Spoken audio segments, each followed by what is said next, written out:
ملعون کو، شاتم رسول صلی اللہ علیہ وآلہ وسلم کو پورے ایوارڈ کے ساتھ، پروٹوکول کے ساتھ، گارڈ آف آنر کے ساتھ اس کو دفنایا.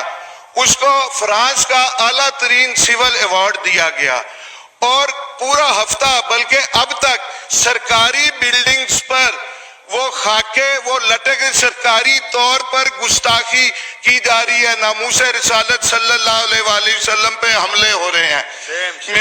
میری آپ سے یہ گزارش ہے، میں حل کی طرف آتا ہوں. میری آپ سے یہ گزارش ہے، فرانس سے سفارتی تعلقات ختم کیے جائیں. اچھا، سفیر کو ملک بدر کیا جائے. اس پہ بہت ساری باتیں ہیں کہ ہم نہیں کر سکتے. فرانس کو اگر نکالا، جرمنی ساتھ جائے گا، یورپین یونین ہو جائے گی، این جی اوز آ جائیں گی، انسانی حقوق کے چیمپئنز آ جائیں گے.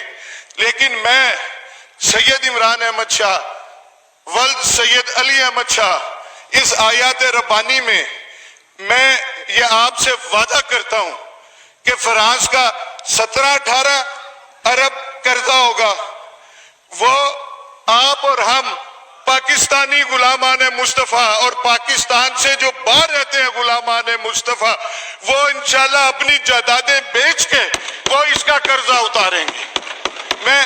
مجھے اس کے بعد پورے ٹینیور میں ٹائم نہ دیجیے گا، پورے ٹینیور میں مجھے ٹائم نہ دیجیے گا. آج میں ایمان سے میں نے آپ سے عرض کی کہ ایک غلام آقا جی، جس غلامی پہ مجھے ناز ہے، ایک غلام آقا جی کے غلاموں سے مخاطب ہے. میں آپ سے یہ عرض کرنا چاہ رہا ہوں، انہوں نے اس کو اعلیٰ ترین سول ایوارڈ دیا.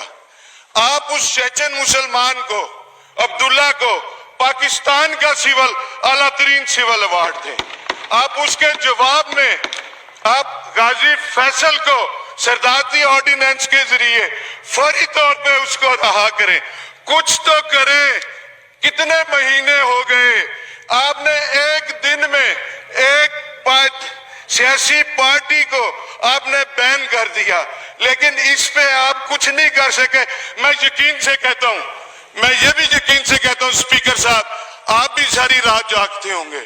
علی محمد بھی نہیں سو سکتا ہوگا کہ وہ گستاخی کرنے والے، رحمت للعالمین، خاتم النبیین، پوری جہانوں کے لیے جنہیں رحمت بنا کے بھیجا گیا، اس پہ گستاخی کرنے والے، سرکاری طور پہ حکومتی طور پہ گستاخی کرنے والے، ان کا سفیر اس پارلیمنٹ سے، اس پارلیمنٹ لوجی سے، انکلیو سے چند سو گز فاصلے پہ سفیر آرام کی نیند سوتا ہے. تو جناب اسپیکر، آپ بھی آرام کی نیند نہیں سوتے ہوں گے.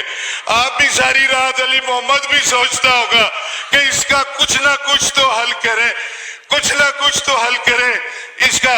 لیکن اگر میں کہتا ہوں، میں ان تمام لوگوں سے کہتا ہوں، ٹو سے ٹاپ تک، جو تحفظ ناموس رسالت کے لیے کچھ کر سکتے ہیں اور کر نہیں رہے، ان کے لیے ایک میں شعر پڑھوں گا، اور وہ آپ کے لیے نہیں ہے، آپ آج کے رسول ہیں، باقی ہم سب کے لیے ہے کہ کرسی ہے تمہارا، یہ جنازہ تو نہیں ہے.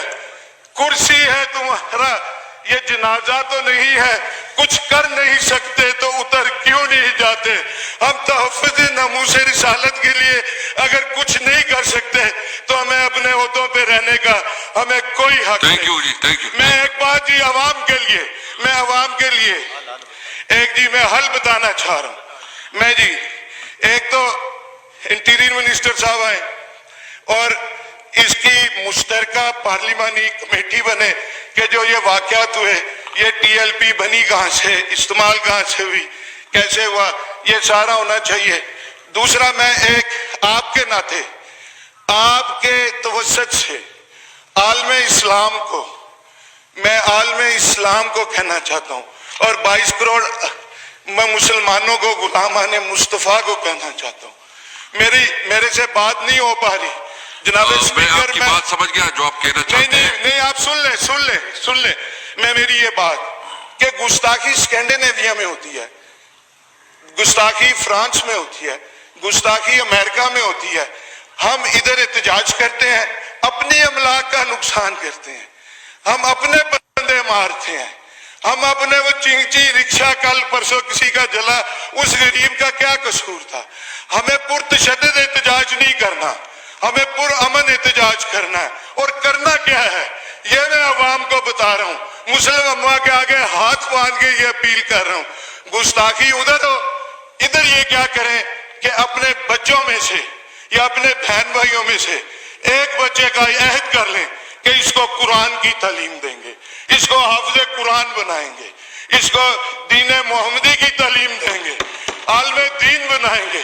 اور اپنی اس بات کی میری صرف 3 minute, just 3 minute, total time ہے جی، ابھی ٹائم ختم ہو جائے گا. میری بات پلیز جی پلیز سن لیں. میں اپنی اس بات کی کرنے کے لیے ایک بغداد شریف کا ایک میں حکایت میں سنا دیتا ہوں.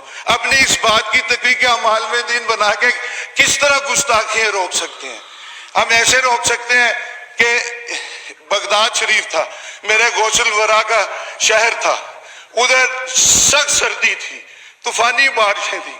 ایک ضعیف نابینا بابا جی فجر کی نماز مسجد میں باجماعت پڑھنا چاہ رہے تھے. ان اپنے پوتوں والے تھے، بچوں والے تھے، نہیں کوئی جا نہیں. بچے کہنے لگے بابا جی نماز فجر گھر پڑھ لیں، مسجد میں نہیں جانا. وہ ضعیف نابینا بابا جی اپنی سٹک پکڑ کے گھر سے نکلے، گلیوں میں پانی تھا، مسجد پہنچے، گرتے پھٹتے ٹھڈے کھاتے ہوئے وہ مسجد پہنچے اور زخمی ہوئے ہوئے، لہو لہان ہوئے ہوئے، بروزز پڑے ہوئے، اور نماز پڑھی باجماعت. کوئی نمازی انہیں گھر چھوڑ گیا. اگلے دن پھر ایسے ہی طوفانی بارشیں، سخت سردی. وہ بابا جی نے سٹک اٹھائی، بچہ کوئی مسجد چھوڑنے کو تیار نہیں. بابا جی گھر سے نکلے تو ایک شخص نے اس کا بازو پکڑ لیا. اس بابا جی نبینا کو بہت احتیاط سے، بہت حفاظت سے مسجد تک لے گیا، کہیں کچھ تکلیف نہیں ہونے دی، آرام سے لے گیا. جب وہ مسجد چھوڑا تو بابا جی نے پوچھا ہے خدا کے بندے اپنا تعارف تو کرا دے، اپنا نام تو بتا دے. اس نے کہا میرا نام ہے ابلیس. انہوں نے کہا ہے؟ بابا جی کی وہ خوشی پریشانی میں بدل گئی. اس نے کہا یہ ابلیس نے، شیطان نے کب سے کام شروع کر دیا نمازیوں کو مسجد پہنچانا. اس نے کہا کل جب تم آئے تھے نا گرتے پڑتے لہو لہان ہو کے، اللہ کو تمہاری ادا پسند آئی اور اللہ نے ایک نماز فجر کے صدقے تمہاری ساری زندگی کی نمازوں کا ثواب تمہیں دے دیا، قبول کر لی. اور میں یہ کہہ رہا ہوں کہ اب ہم جب اپنے یہ کریں گے، نمبر میں آپ کے پاس ایک منٹ، صرف ایک منٹ، میں پھر وہ 3 صرف ایک minute, just 1 minute point please. کہ ہم یہ اپنا اگر یہ کریں گے، اگر ہم بچوں کو پڑھائیں گے، ہم ایمان والے ہیں، عاشق رسول ہیں، ایک میری بات کا جواب دے کے اپنا اس کا وہ اپنی غلامی کا مدد جو ہم کرتے ہیں وہ پورا کر دیں کہ دنیا کو میسج آئے کہ یہ پارلیمنٹ نبی پاک کے غلاموں کی ہے. تاجدار ختم نبوت، تاجدار ختم نبوت، تاجدار ختم نبوت، اسلام زندہ باد، پاکستان. زندہ باد. بہت شکریہ. میں